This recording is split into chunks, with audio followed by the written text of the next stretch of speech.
Hello, welcome to Fiber Trek. My name is Sarah. So glad that you decided to join me if you're both a new or returning viewer. I always appreciate people tuning in and leaving comments. I don't always get to respond as I would like, but I read everything that comes my way, and I really appreciate you taking the time to provide feedback for me. So, if you don't know, I live in the North Woods of Maine, and I actually am at my, we call it camp. I live on the water here in an unorganized territory where it is summer, and we've had some glorious Maine summer days, sans mosquitoes, which has been wonderful.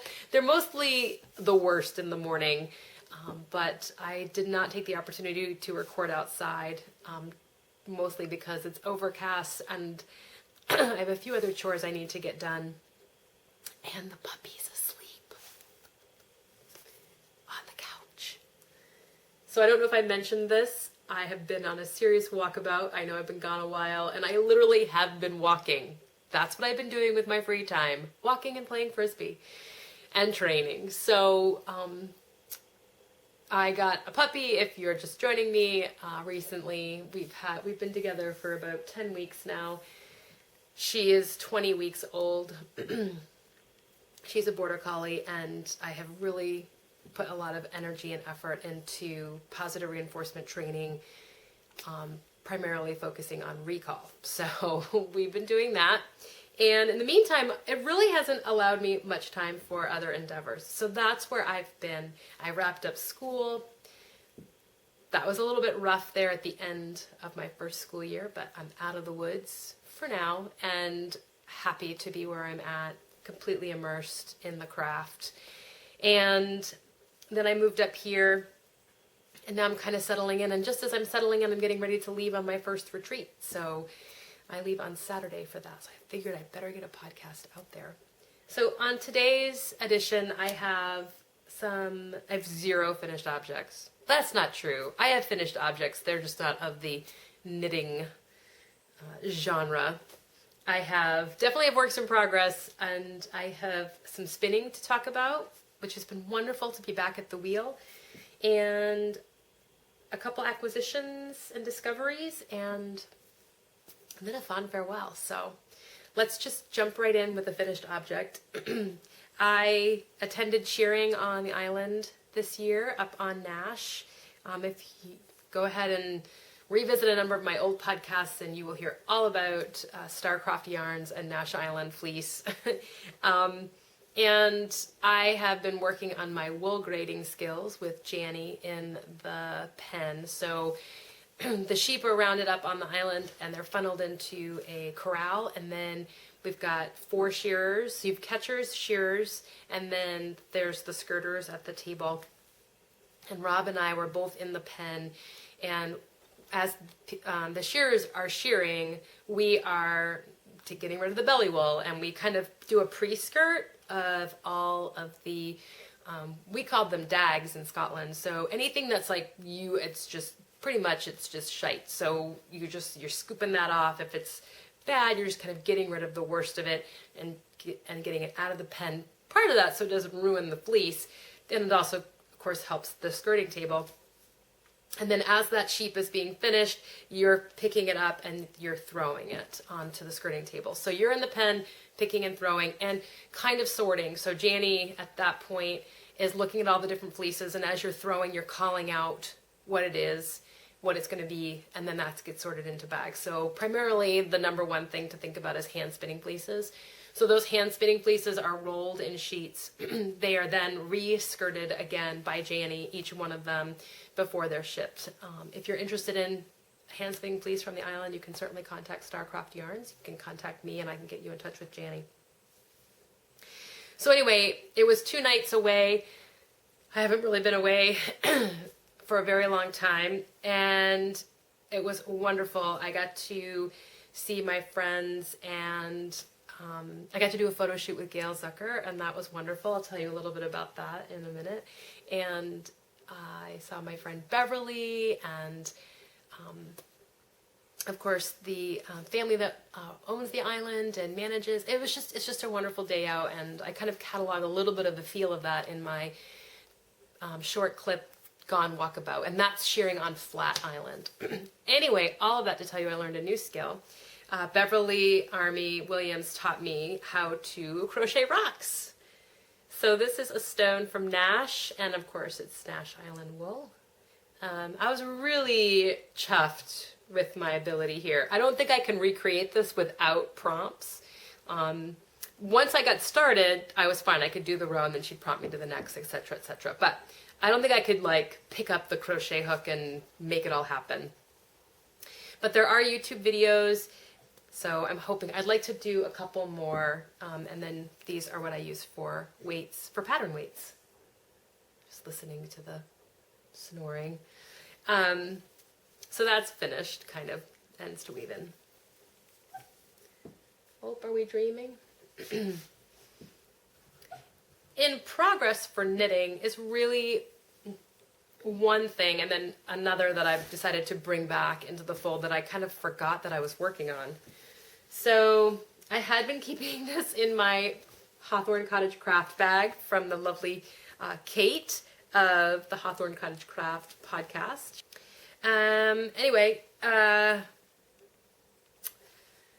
had to move out because it just got too big. So I am knitting the Sea Change by Jennifer Steingass, who is Knit Love Wool on Instagram, and I reference her Instagram because it's a beautiful feed of colorwork yokes, and I would highly recommend it. So this is a colorwork yoke. It's just it's a plain, whoops, it's just 2 colors, and it's 3 colors. I'm doing it in 2, so I won't be doing that collar detail that you see there. And I'm doing it in gray and blue. I'm doing it in blacker Cornish Tin, DK, the first one.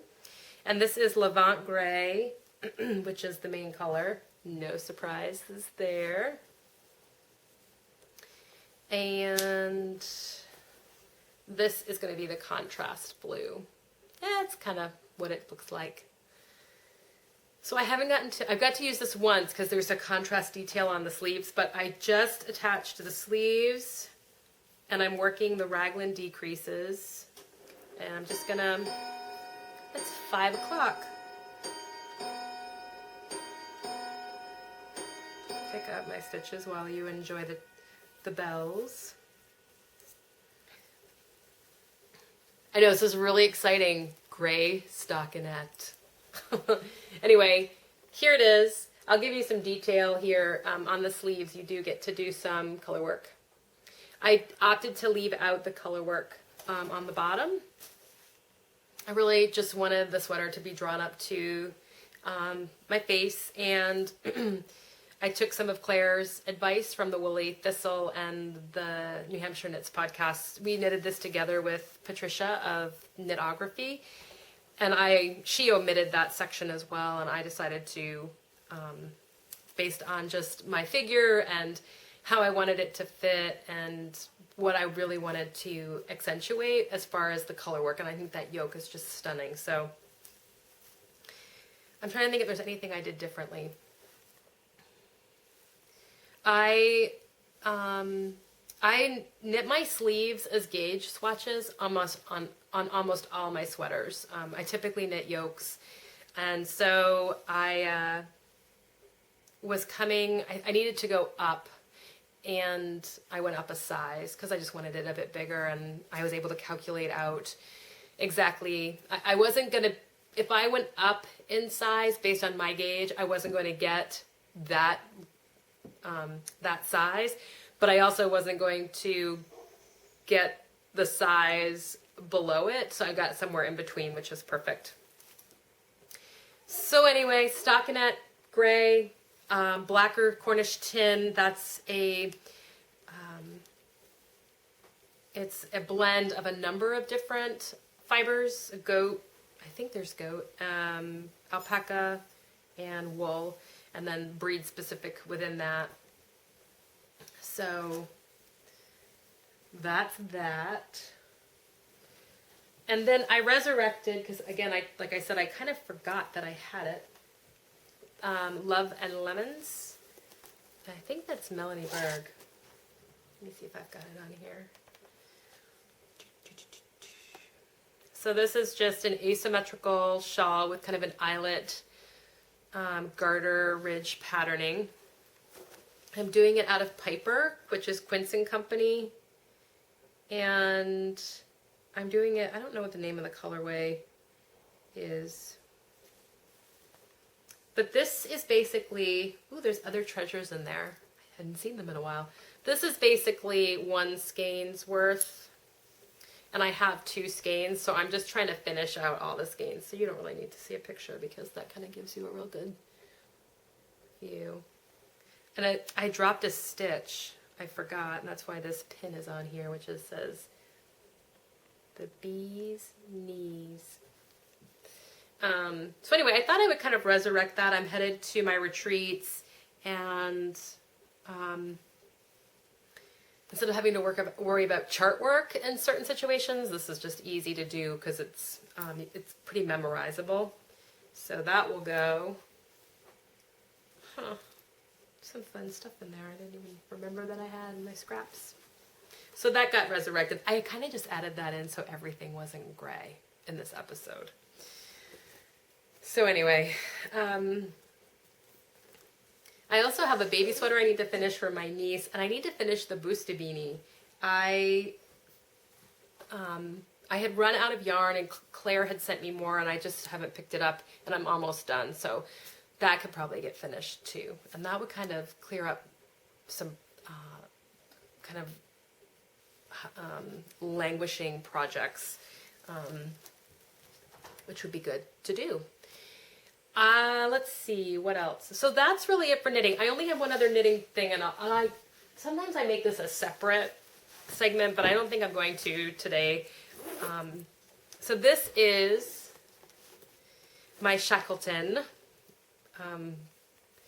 project, kind of the impetus for my Shackleton project. If you're not familiar with Shackleton, it was a knit along that I was running, which kind of used Ernest Shackleton and his endurance expedition as a muse for being epic with knitting and a knitting project. So I decided to do Frost at Midnight by Kate Davies, which is a yoke sweater knit in lace weight yarn with like 1,800 beads with a beaded yoke. Here it is. And you can see my porch. How about that? But a bit better. So I couldn't really find a yarn that worked for me, and out of that came a collaboration with Janny Estelle of Starcroft, and she told me to design a yarn, and that kind of became my Shackleton project. So that yarn is 90% wool, the Flat Island fleece, and 10% silk. And here is what I have done so far. And I have been knitting on this, and it's another thing I can take because I basically need to knit straight on till morning for another 39.5 centimeters. More gray stockinette, I know. But I do like the way that picot edge has turned out. So that's inspiring. And I do have quite a bit done.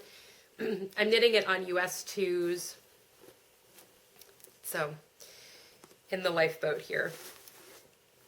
And I'll talk a little bit about the Shackleton yarn in Acquisitions and Discoveries, because that's kind of an exciting piece that's coming up. Gray stockinette, gray stockinette. Oh, let's talk about spinning. Gray! So I've been working on my Flat Island fleece from 2016, and I've been spinning a DK3 ply for a sweater. And then what I have left over from that fleece, I think I'm just going to spin as a 2-ply worsted because I have a finite amount of time on this earth and I'd like to spin some other things. So here it is. I've been spinning this on the Lendrum at a 12-to-1, and I don't know what else to tell you about it. Really, I don't even know if you care if it's on the 12-to-1 ratio or not. So I'm working on another bobbin, and yeah, so hopefully I have about half the yardage. I have about 700 yards finished, skeined, washed, and I'll be working on the next 700 over the summer. Other spinning I plan to do as a segue into acquisitions and discoveries is because I have really inspiring, amazing spinnerly friends. Michelle of Bybrook Farm and Janie of Starcroft are going to be spinning for the Motor Die, which is a hat by Kate Davies. And it's a traditional Shetland hat. Here's her version in her book of haps. Yep, there's Kate. I know she is tiny in stature anyway, but I mean, that's a significant piece of knitting right there. And so we're going to spin for that, and we're using fleece from Michelle's farm and from Jannie's. So I have it here. It was all washed and prepared by Jannie. So we have Flat Island 16 and, oops, sorry, bumped the camera. So she's this bundled up so perfectly. So here we have Rodney, 2015 clip. He was one of the rams in the light gray. This is fun. I haven't got this out yet. And then we've got a Flat Island 16. So we're just trying to, create shades of gray. I know. And this is, I think, more Flat Island 16. Yep. And then we've got, this is Michelle's Mazzardis, 2017. And this is a beautiful charcoal dark gray versus some of the lighter grays. And then we have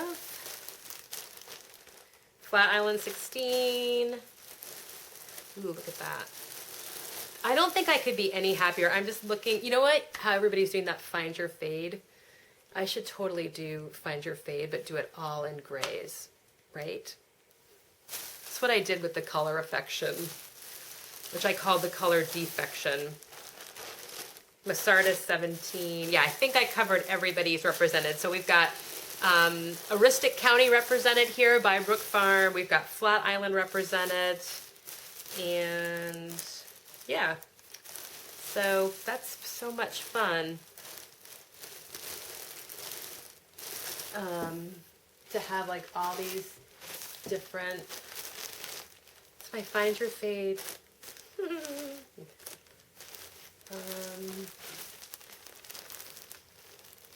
I don't know if really the light, I love that there's like, this is gray, and then this lighter color. So I don't know what's gonna kind of unfold from that as far as yardage and what I'll do for the main color and then the contrasting on the outside, but I really want to spin this just because it's going to be super fun and inspiring to work with fiber from friends and fiber from my state, which I do anyway, and then turn it into an actual garment. So I do like spinning with a purpose sometimes and trying to match yarns. So I think this was done in her buccal. So looking at trying to match a nice sport weight 2-ply buccal. And I have some of that yarn so I can kind of look and get a feel for it. Let's see. So that's kind of on the to-do list. I'm also finishing up some Bybrook Persia, which is kind of a Romney. She's a beautiful long gray Romney bat. So I'm almost done that. And then I'm going to apply that for the Isle of Purbeck shawl by Annie Rowden, which I've been wanting to spin and knit for a long time. And I also have some Leicester long wool to finish combing and spinning for the Pebble Beach shawl by Helen Stewart of Curious Handmade. All gray. So speaking of gray and inspiring, right, so I kind of want to just move into acquisitions and discoveries a little bit, and I thought I would talk a little bit about the Shackleton yarn.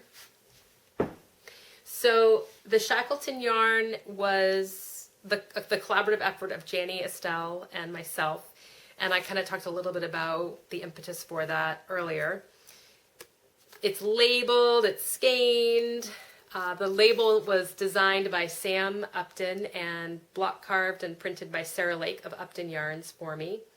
And I was really, really excited how those cards turned out. So Flat Island Fleece, Flat Island, Maine, cross spun by Starcroft Fiber Mill in Columbia, Maine. 2 ounces, 200 yards. I put a lovely little quote from Shackleton on there for you. Cross spun is really vocabulary that we're using, and Janny really came up with to try to describe the hand spun feeling nature of this, because it's not hand spun, but it's not really commercially mill spun, so it's going to have a variance in the way that the twist and plying was done, how the machines responded. So it has a real hand spun feel to it. You did see that the sweater I was knitting, I was getting a somewhat consistent kind of fabric. So it can be done. We really wanted to just try to be descriptive, and I will be on the website about the difference between something like this and something, you know, spun kind of like that, which is exceptionally consistent. Hello, there we go. So each has their place, of course, in fabric and what fabric we want to create. I stole this from Janny. Did I mention that? I probably did. This is the Abide Shawl by Kirsten Kapoor from their book, Drop Dead Easy Knits. And it's just an asymmetrical shawl with this really fun leaf edging on it. But I just wanted to kind of show you the drape on this fabric. So this is long wool staple. So the staple length is long wool, and it's a semi-worsted. So we pin drafted the fleece, although it did come off of a carder. But it is long wool, so it's going to capture some of the luster and the characteristics of those longer wool breeds. And I think that this garment really showcases that. So I can't take it off, and luckily, you know, I could wear it today. Actually, it's kind of damp, and I just like the size of it, and so anyway, I would highly recommend this as a project. This took 4 skeins, I think, of the Shackleton yarn, so just about 800 yards of that. I hope to have this up and running by August 1st. I'll tell you where I'm stumbling, which is collecting sales tax. It's the accounting piece. So that's kind of where I keep fumbling. I have been able to send out some samples to friends, which is, you might be seeing that in some other podcasts or hearing about it, but it will be up for public sale as soon as I can get it up and sort myself out with the IRS. So another acquisition and a discovery I never was able to share with you visually was the Nosta Pinna that I ordered from the Fox and the Sheep in Nina. And I couldn't resist this owl. I couldn't resist investing in her work and her story. I want to order more of these. I saw some sketches of other birds she was doing, and I was like, I'm going to have a collection. Like, these are so beautiful, and they just make my heart sing. So if you haven't had a chance to check out, her shop is closed right now, but I would definitely follow her. She just posts the most beautiful pictures of hand carving, and she is located in Sweden, I believe. So anyway, I really wanted to promote her work and highlight something different besides just fiber. I'm getting hot. But you know, these beautiful tools and how lovely it is to work with them with kind of soulful stash, and it just kind of all comes together, and you know, versus my plastic ball winder. So there's a place for that, and then there's a time for this too. So whew. I also picked up a sweater's worth of tuku wool. The woolly thistle has been a real boon for my stash and place-based yarns. So it's been exciting to have Claire kind of at my fingertips. And I decided to knit the flea. It's been in my queue for a very long time by Paneri Girl. And I thought this would be a perfect yarn to kind of you know, pay homage to the whole Scandinavia tradition, color work, finish wool. And this is 100% fingering, 100% finish wool fingering, approximately 195 meters, 50 grams. So this is from Finland. My main color is going to be, it's not gray, but it is this really beautiful fawn brown. And then I bought colors just based on what I liked. And so these are going to be the yoke colors. The flea oft refers, I think, to the the main body of the cardigan has little highlights of this blue. So every few stitches, there's a little flea bite of the blue. And yeah, so that's going to hopefully go on the needles this fall.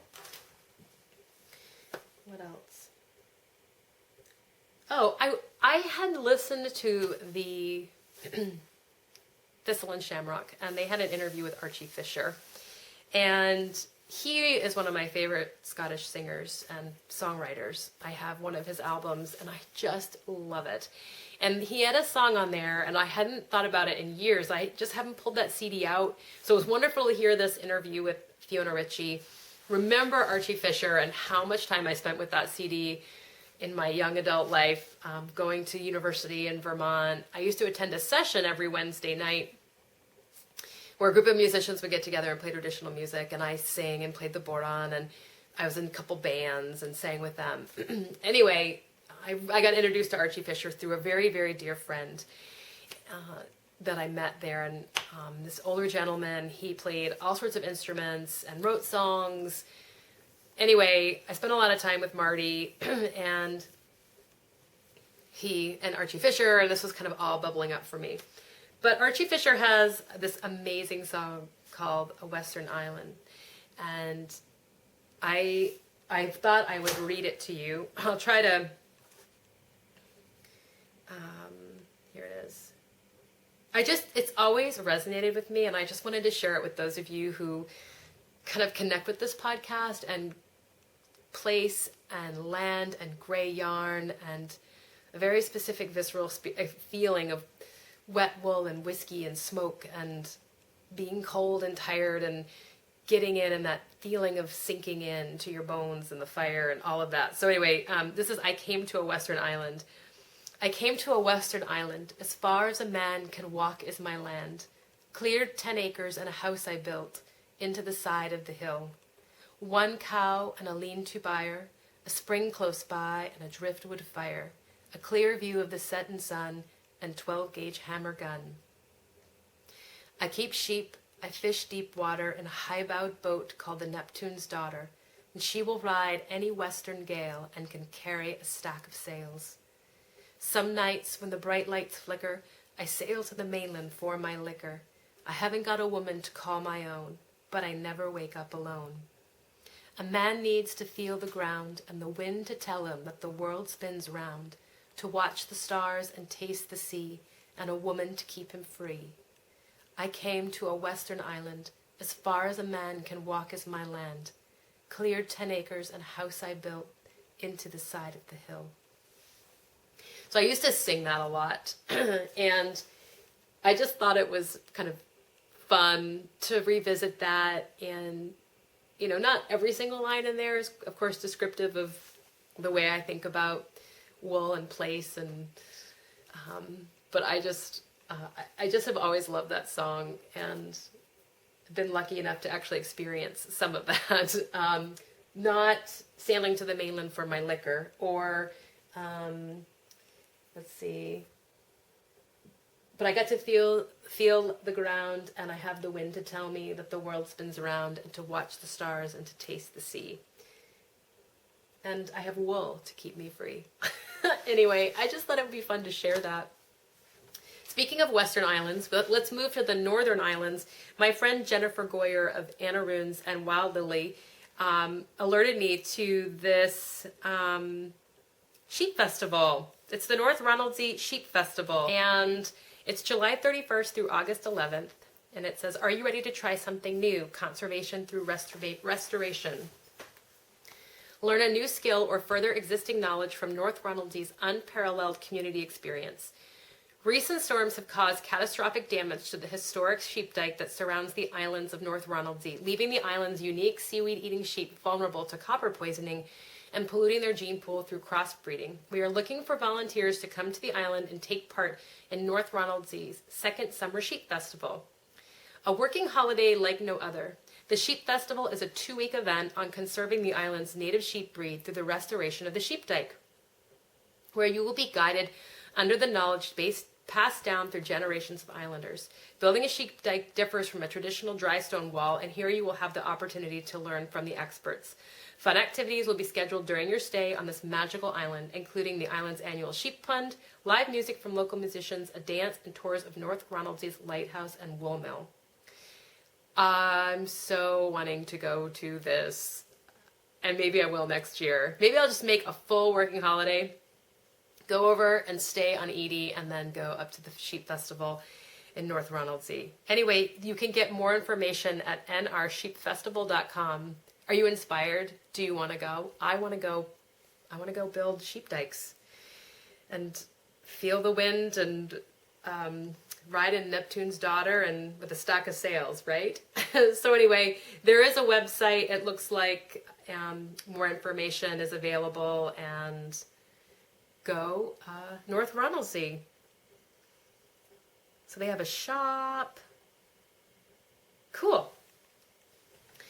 Let's see. The last acquisition I got was from Cordova, Alaska. I got one of their Fisher Folk bags. I couldn't help myself. I spied these last year. I love the work that Dottie is doing with promoting Ganseys and Gansey yarn, and just her whole wool philosophy and blog and writing and art. And so anyway, I just love the Net Loft, which is, I should have mentioned that, where I got it in Cordova. It's got these great pockets, and it's made out of tin cloth or oilskin, so it's wax canvas. And so I picked that up for myself as an end-of-the-year present to enjoy on my adventures this summer. So Wool Scout Retreat, August 13th to the 17th. I'm gearing up for that. Got some pretty cool, fun swag bag items. And October is, of course, Highlands on the Fly. So if you are looking for some adventure, certainly check out my website. And there's going to be a link, hopefully. You can learn a little bit more about Shackleton yarn, Wool Scout Retreat, and Highlands on the Fly there. So I think that's it for today. So I'm going to bid you a fond farewell, and I will see you next time. But wherever your fiber treks may take you, I know that segue is so hard for me. So wherever your fiber treks may take you, may you return home safely and with lots of soulful stash. I'll see you next time. Bye.